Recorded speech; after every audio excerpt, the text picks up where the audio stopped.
আসসালামু আলাইকুম বন্ধুরা, কেমন আছেন সবাই? আশা করি সবাই ভালো আছেন। জি আলহামদুলিল্লাহ, আমিও ভালো আছি।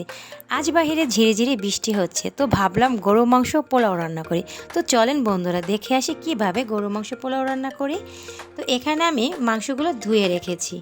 পেঁয়াজ কুচি দিয়ে দেব, রসুন বাটা দিয়ে দেব, আদা বাটা, হলুদের গুঁড়ো, মরিচের গুঁড়ো, লবণ, গরুর মাংসের মশলার গুঁড়ো, দারচিনি, এলাচি, পরিমাণ মতো তেল দিয়ে ভালোভাবে মেখে নেব। তারপরে আমি 30 মিনিটের জন্য এটা রেখে দেব। 30 মিনিট পরে আমি চুলার উপরে দিয়ে ভালো করে কষিয়ে নেব।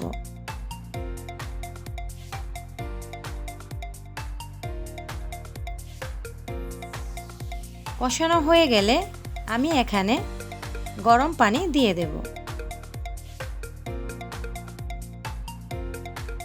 তারপরে আমি কেটে রাখা আলুগুলো দিয়ে দেব। নেড়ে চেড়ে কিছুক্ষণের জন্য রেখে দেব। কিছুক্ষণ পরে হয়ে গেছে। এখন আমি ফ্রাই প্যানে পেঁয়াজ কুচি ভেজে নেব। পেঁয়াজ কুচি ভাজা হওয়ার পরে মাংসের ভিতরে পেঁয়াজ ভাজাটা দিয়ে দেব। তারপরে আমি জিরার গুঁড়ো দিয়ে দেব। এখানে আমি পোলার চাল ধুয়ে রেখেছি, তো একটা পাত্রে আমি তেল ঢেলে দেব। তারপরে পেঁয়াজ কুচি দিয়ে দেব।